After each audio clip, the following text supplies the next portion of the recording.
Hi, I'm Holly Chow, and you're watching Voice of the Heroes. Welcome back to Voice of the Heroes podcast. I'm your host, the one and only one, Fleeboy Jetson. And if you're tuning in for the first time, please don't forget to like, comment, and subscribe to the channel.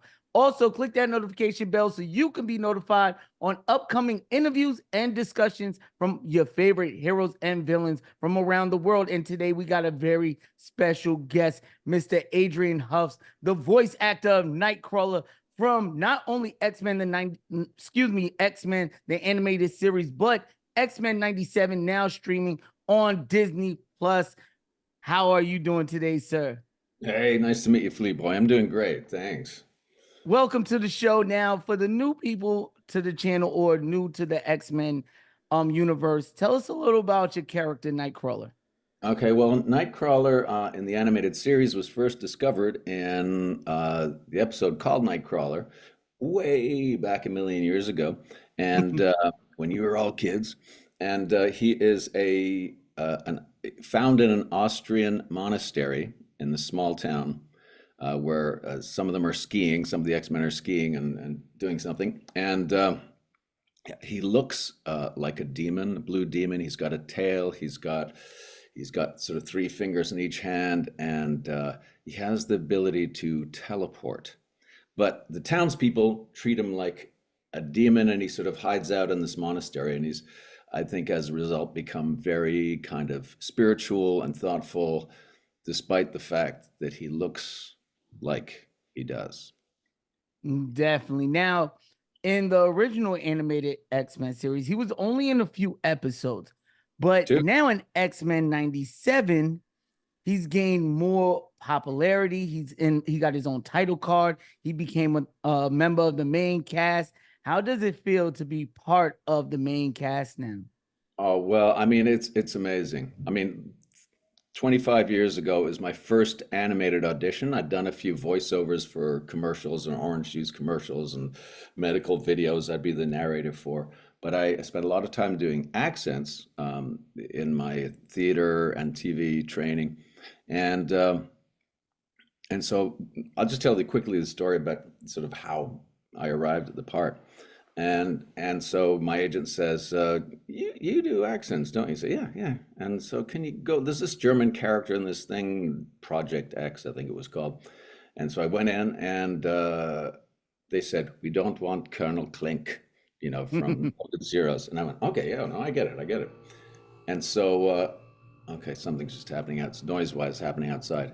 So I walk in, I get the script. I spend about 5-10 minutes with the script. I went, oh, okay, I think I get this. And I walk in and take a deep breath and do that whole scene where he's talking. Look in your heart, Herr Logan. People all over the world believe, and it's very spiritual, very kind of heartfelt. And I just remember I got to the end of that scene, and there's a sort of silence, and I looked into the booth because there's a great big glass pane, and the voice director Dan Hennessy's there, and he's got these long kind of Robert Plant locks, and he just sits there and just pauses, and he looks up and he goes, "He's a very passionate guy." And I looked around and went, "Yeah. Do you want to do it again?" "Sure." So I did a second take, and then I think a week later I was standing in there in the studio right next to Cal Dodd, Wolverine, and Lenore Zann, and of course Norm Spencer, who's no longer with us. And we got to play in the room, and I looked over at Cal, and Cal physicalized, hey, listen here, bub. And Cal was like totally embodying the character, and so I was kind of learning how to do it while I was watching them, and just but being back, all these years later, is extraordinary. And being part of the main cast, well, the title card, I can't say any more than that. But I just remember 5 years ago, I have a great voice agent, don't get me wrong, but I was trying to be up for this big animation that someone was doing, and I can't even remember what it was. And I said, well, I don't know, just tell them I was the voice of the Nightcrawler in the X-Men the animated series. And my agent replied, he goes, "Nobody cares about a 25-year-old cartoon." I was like, oh, okay, all right. And that passed. And then 2 years ago, or whenever it was, I get an email from from my voice agent, and the note on it was, Adrian may recognize these lines. And so yeah, I had to re-audition for the Nightcrawler because I speak like this a lot, and I had to remember how to get up to the higher tones that he has, and so yeah, it was fun to do, and I bet your voice actor, I bet your voice agent is regretting those words because the success that X-Men has so far is unbelievable. But there's been talk about the success of X-Men, and now Kevin Feige is not only considering making X-Men 97 canon, but the directors, some of the cast, they want to see a movie made after the third season for X-Men 97. And there's been talks of more seasons to come after the third. How do you feel about that? Are you excited for more X-Men? Well, I don't know what the talk is. I basically will wait for them to tell me, but yeah, I'm really excited, and it's, I mean, it's just, we sort of visited a few conventions around the place in the last few months, and just to see the fan response to something which is so long in the becoming, is it's really, really moving, and quite a thrill, because I've been an actor for 40 years. I've done, basically made a living at it, and worked in TV, film, voiceovers, and video games, and so if there's more to come, I'm here for it. Yeah, I'm definitely here for it too, man. I'm excited for you. I can't even explain and tell you. Now, speaking about the voice cast and conventions and things like that, I see that y'all are growing somewhat of a bond. I see y'all a lot on social media together. How is that reconnecting with the cast of X-Men 97 from 20 years ago to now? How is that feeling? Well, I mean, I think about, I don't know, 6 months ago was the first time I'd seen George Buza, Cal Dodd, and Lenore Zann in maybe 25 years. And it was just like old home week, as we used to say. It's like, hey, how you doing? And we're all sort of connected and hugging, and they're all still there. They're all still able to get to the characters, and even more so now. But yeah, it was just like we never left. And and I've known Lenore Zann's work for a long time, and I've told this to her and said it publicly to others, that when episode 5 came out and the Nightcrawler appeared, and I thought, oh, look, there I am in the show, and it's great, here we go. And then that episode 5 did what it did, and I was in, because it did it. And and I've read the script, it was a year or so ago, but I've read it, and at the end of it, what Lenore did with her voice and her acting was amazing. Just tore me apart. Yeah, it was amazing. It literally, for somebody who tells you, man, I had to hold one back. I was like, she really did her thing, man. Big shout out to her. And I love the chemistry between them, especially in the latest episode that just dropped, Bright Eyes. Like the dynamic between brother and sister, it's like, it's so good to see the way y'all chemistry. So salute to both of y'all. Thank you. Yeah, I mean, it's oh gosh, what was I gonna say?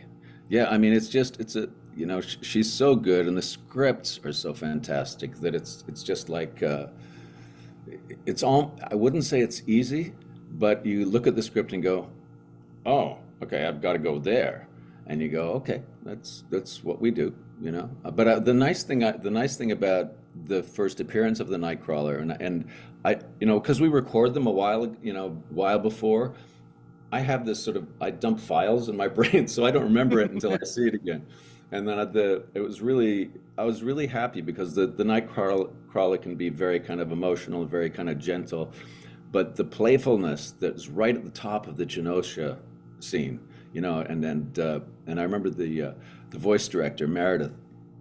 She goes, and because I read it all the lines, and I was going, okay, I don't get this. And then she goes, no, this is what's happening. He's bamfing in and out of the scene, and he's welcome. And I went, oh, okay, good. So I got to play the real bright side of the character, like woohoo, all that kind of stuff. And I was happy to see it. know? Because when the Genosha attack started, I got scared for a second when you see Nightcrawler take that little tumble. Like that was the first, like, hold on.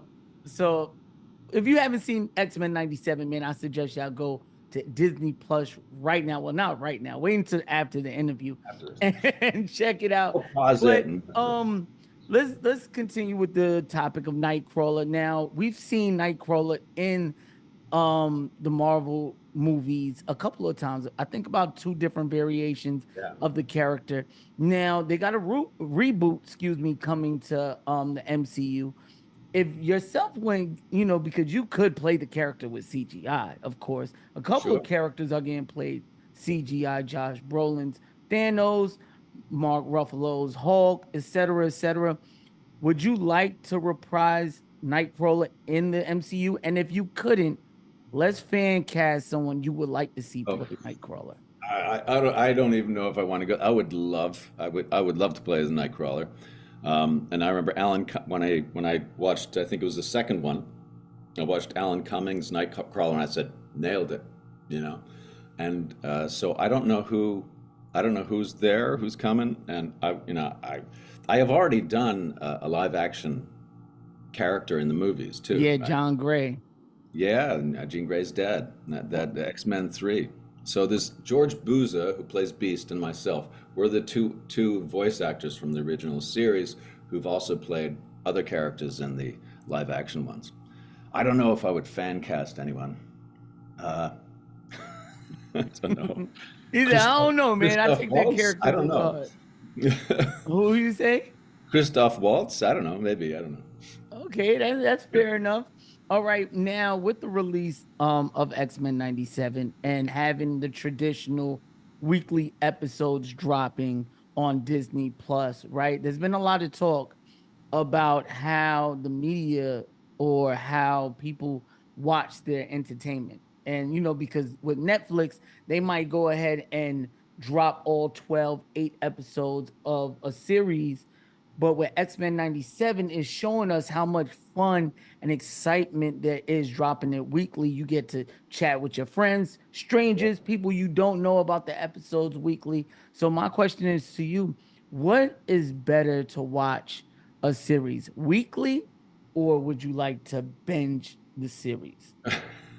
I mean, I think it was a brilliant idea to do it episode by episode. And I'm watching the internet and Twitter X and Instagram and people's responses to it, people making memes here and there. There's some hysterical ones out there. And I think it's really wonderful the way they're doing it, because people can process, what happened. And, Bo DeMaio, who, basically wrote this season, I mean, he's just done an incredible job. And, yes, he has. And I think the things that happen, especially for the fans, that it's important to take a week to to process, and then that feeling of, oh, I can't wait for the next one, which is what you probably all experienced as kids too on the original. Yeah, I think. See, I have mixed feelings about it, right? Because Yeah. with certain shows, it's like I can sit there and man, I won't leave the bed, won't leave the couch for 8 hours. I'm gonna binge it right through. But then with series like X-Men 97 or Game of Thrones or something like that, Yeah, the same. it's like it gives you that more, like you said, like, I gotta wait till next week. But for now, let me watch these reactions, these breakdowns, these Easter eggs that was in there. Then you go online and you see the conversation, the memes, the artwork, see the cast interacting with fans. Man, I think X-Men 97 really brought back that feeling and showed not only other platforms what they should do with their content, but my God, I love it. Now let's talk a little bit more about you. How did you get into acting? What was you doing before acting? And what inspired you to be an actor? 3-part question. Oh boy. Okay. I've basically been an actor for most of my life, and I remember when I was a teenager. Now, when I was in grade 3, I had a cold during choir, like kids choir in school, and the teacher asked me not to come to the choir. So that was it. it was one of those things as an 8-year-old kid. I was like, oh, I got a kid, and walking away from that little meeting, stuff that teachers wouldn't do now. But and then I think when I was my early teens, I got the chance to do a creative drama class, and I said, okay, that sounds fun, and improv and stuff. And the teacher taught mime. So my first entry into performance was learning how to do illusions and stuff like that. And then I just kept it up. And my summers were spent doing mime in the streets of town I grew up in, Toronto. And my winters were spent being on the basketball team. So I was like, do I want to be in the NBA or do I want to be a performer? Anyway, at a certain point, we found out Nightcrawler was a hooper. Yes, well, I in peak of my high school days, I think I had a 38-inch vertical, but I think now it's about these are kind of gone. But no, and then the idea grew in me. Performance started getting, that I could. This is something that I desired to do, and it was an impossible dream. And my parents are British, and I was watching British shows all the time in the house, and I had this crazy idea that I was going to go and become a classical British actor. And so I went away to the UK for 10 years, and learned my craft, and had some success and a lot of not success. And just kept on banging my head against the wall while I did other jobs on the side, working in a kitchen, working as a driver for rich people, and then at a certain point, I learned while I was there, I learned all kinds of British accents and European accents and accents that I really enjoyed the idea of transforming myself in some way. And so I just focused on that, and the impossible dream eventually, after very many years, became something that I could make a living at, and and still remain relatively anonymous. People don't harass me in the streets. I can walk down and go shopping, and it's actually pretty great. And then I sort of returned to this side of the pond, as they say. And just kept on slogging at it until it started working, and it was many years and a lot. And I practice doing something new in acting every day. I'll learn a new Shakespeare speech. I'll learn I'll work on my voice. I'll read out loud. I just keep on working it so that if an opportunity comes, someone says, "Hey, do you do a South African accent?" And I go, "Well, it just so happens I've been working on one." And I've had the opportunity to meet with and work with some incredible actors, and I one of my favorite days on set was actually having Ian McKellen on one side and Patrick Stewart on the other, and I was huge fans of both of them. And just saying, and I remember as Jean Grey's dad going, "What about her illness?" And there was I remember when I got the part, it's like a couple lines in the whole movie. I remember I got the part when we auditioned. First of all, you had to go there, and then they would give you the script there, because there's no way we're letting the script out of this room. And I did it, and I had this idea that he's kind of disgusted with his daughter. And anyway, so I get to set, and Brett Ratner is the director, and the producers are all sitting around the monitors. It's like this big, there's so much money going into this. There's like all these assistants everywhere. And Brett Ratner goes, "Do you remember what you did in the audition?" And I go, "Yeah, I think so." "Go get his audition." And I was like, and it's literally within 30 seconds, this VHS tape appeared. And I go, "Okay, got it." And so I'm sitting across from Patrick Stewart and Ian McKellen, kind of geeking out, I would have too. I would have been going crazy. And I think I did my Patrick Stewart impersonation for Patrick Stewart. I don't do Patrick anymore, but I still do Ian. And then at one point, there's a lot of takes. Brett Ratner liked to do a lot of takes. And this is my coverage on this side, and it's got cameras going all over the place. And I remember at one point, he'd just keep on going, one more take. And I remember going, okay, I hope I'm not screwing this up. And I looked up at Ian McKellen, and Brett goes, "One more take." I looked up at Ian, and he goes, like that, like miles 5 at me. And I go, "Oh, okay, it's right. Okay, so it's not me, right? And so, but it was great. And then, just having that line, what about her illness? And Ian McKellen going, "You think your daughter's ill, Mr. Gray?" And then, of course, the special effects come and the house shakes and things fall off the walls, melt, and anyway. That is really an underrated X-Men film, man. I really enjoyed that one. And my God, those two as Professor X and Like, Magneto. I hope we get to see both of them on screen sometime throughout this multi-saga thing they got going in the MCU right now. That will be pretty awesome. Let me ask you a question, right? What do you feel is the biggest misconception about voice acting? oh, um, that's sort of a difficult question. I don't know if I can say that, because I'm not in everyone's heads, but I know that people ask me a lot, how do I get into voice acting? But years ago when this happened first, it wasn't a big deal, and now it's like everyone wants to voice act and everyone wants to get into whatever that is. Um, all I can say is that you want to really, really work on your voice.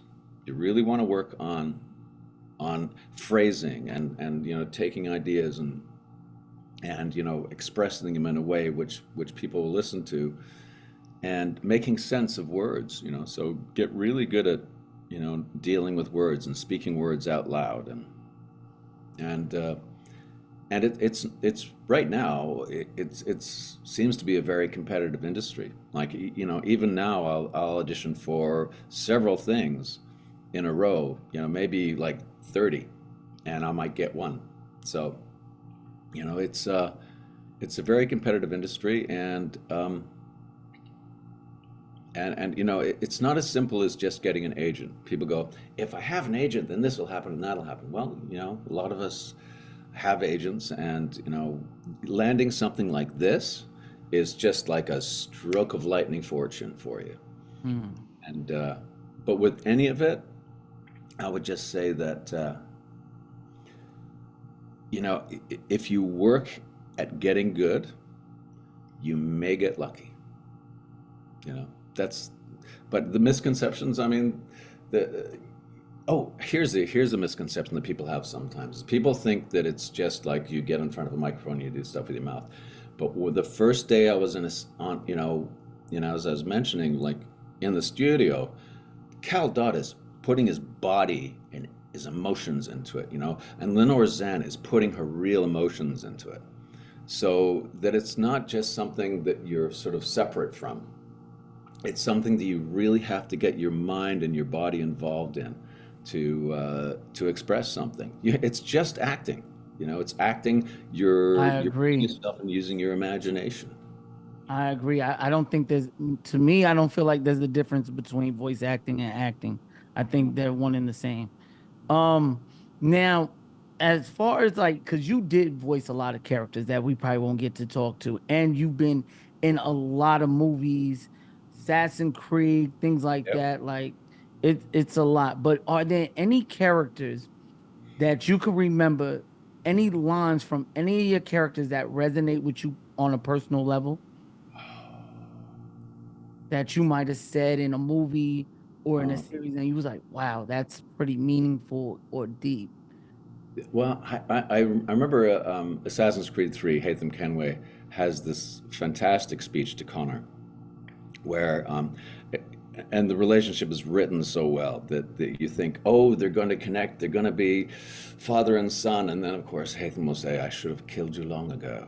There's just changing. I'm Yeah. proud of you in a way, but oh, I have stood before the Continental Congress and listened to them stamp and shout, all in the name of liberty, but it is just noise. The only difference, Connor, between those you aid and myself is that I do not feign affection. But in that line, he kind of is angry at him, but he also suggests perhaps that there's affection.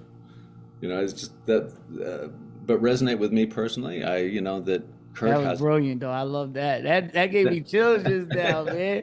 Thank you. Yeah, Kurt has some lovely ones, and that especially, when he's talking in that first episode with, with Wolverine, and he goes, "Look in your heart, Herr Logan. People all over the world believe there is a God that loves them. Can so many people be wrong?" Just that, I have my own, we all have our own spiritual journey in this, and some of us are atheists, some of us are Catholics, some of us are all kinds of things. And there was something about that whole speech to Logan, which was like comforting, but as well saying that there's more out there, no matter what the structure is that you want to go for. And I think we forget that, this is just my personal, I think we forget that, there is more than we perceive. And one of the key things, and I know Lenore talks about this fair bit, one of the key things, and I think this comes out, in the X-Men and X-Men 97, is that a sense of community and kindness and consideration, and Kurt's always trying to calm people and comfort them, and I think there's something beautiful in that. Anyway, Definitely. Now, before we let you go, are there any upcoming or ongoing anime series that you would like to be a part of? Have you dabbled in the anime side of things? Not a whole lot. I did a show called the Dragon Prince on Oh, Netflix. I love that show. Who do you Oh, play on cool. there? I didn't even know that you played that on there. I played in season 3, episode 1, and in, I think, season 5 and is season 6 out yet? I don't know, but I Okay. want to ask you, is it a spoiler if I ask you another season's coming? Yeah, probably. So I don't know.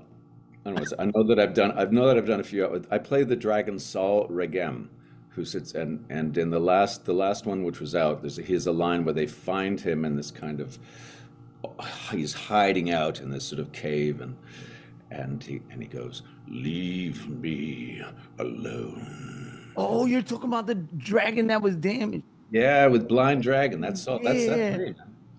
And he has a wonderful line. In the very first episode, he appears and he goes, I think it's right at the beginning of season 3, episode 1. The mage is there. "You're treating us like lesser beings," and Saul goes, "You are lesser beings," and deep into the microphone. And I thought it's what a great line, Yeah, I love it, man. So are there any upcoming animes that you may know about that you would like to be a part of, or any ones that's going on right now? I don't know them all that well. I do most of my work is like TV and film, and it just happens that this one is exploding right now. X-Men 97. Castlevania, maybe. Oh, that's another good one. I'm loving that one. Or any of the Star Wars. I'd love to do some voices on the Star Wars Bad Batch or any of those. Man, I'm waiting for them to announce a new Star Wars animation project, man, because Yeah. they got so much they can explore in there.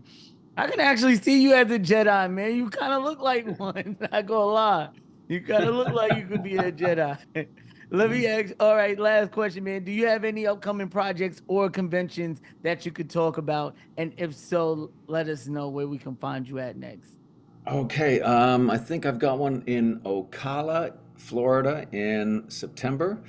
A bunch have just come in, and we're still kind of working out the details of it. And I'm doing one in Buffalo, New York, because it's very close to where my mom lives, so I'm just going to be able to pop down to it. And there's one, no, I don't know, I can't talk about any more because I don't think they're all finalized yet. My episode, I just did an episode of The Good Doctor, and that's a good series. yeah, right. And I'm one of the patients. It was like the 3rd or the 4th, like the 7th episode. It's coming out. I think is today the 30th. No, it's coming out on the 30th. 28. 2 more days. 2 more days. Okay. I don't know what day it is. I've been going crisscrossing the country. But yeah, and The Good Doctor, and what else? Oh, I did a horror film earlier this year called Shadow of God. Ooh. in which I play a very, very creepy, creepy cult leader. And those are always fun. I don't like watching horror movies, but I like to do them. Hey, hey, I know some actors that, just go in, do their job, and they don't even watch the movie unless Yeah, they have to during a premiere. yeah. It was a blast having you on the show. Thank you for coming. Let us know where we can follow you on social media. Okay, I'm Real Adrian Hough, Hough, on Instagram, and I'm on Twitter X as ADEY 800. And you just see a picture of me, and those are my two profiles that I work. I have a Facebook one too, but I'm rarely on there. Also, all links will be in the description below, heroes. Thank y'all for joining us today. And you can Thank you. catch him as Nightcrawler on X-Men 97 on Disney Plus streaming right now, and a whole bunch of other stuff. So make sure you check him out. Until next time, heroes, we're out. Sing it with me, pretty Cali, pretty Cali.